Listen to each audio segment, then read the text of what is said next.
Into our theory part of class, and I kind of just like gave you guys how I view West Coast swing in its structural root and the anatomy, so the structural root anatomy of West Coast swing, and we looked at it in 2-beat increments, and we talked about, and Ali's going to write all this up so you will have all this, but to go through it super quick, the first 2 beats is your stretch, start, shape, and slope. We talked about to slope or not to slope, that is the question. We also talked about this idea that in that world of those first 2 beats, my goal as a leader is to give my partner as much information as humanly possible so they can relax into the dance and they're not always playing like what's happening next, yeah?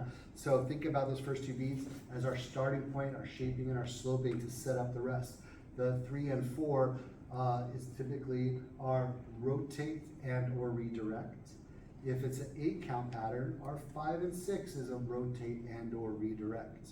And then the last 2 beats, 6 of the 6-count patterns, 5 and 6 of the 6-count pattern, 7 and 8 8-count pattern. Last 2 beats are our reset, rest, or rock and go. And so that is typically like a reset and rest for me is just a basic anchor, like a nice restful anchor. Sometimes a reset is just 2 beats, like boom, cut, and we're going. And maybe it's not a straight anchor, maybe it's a slide in to go. These are anchored actions, but they're not necessarily a restful anchor action. So that's our reset. And then a rock and go. We didn't get into rock and goes a lot today, but that's basically saying we are neither resting or resetting. We are continuing, and we're adding. We're going to go right into the next pattern by chopping off the last beat and the first beat of the patterns. There's a rock and go.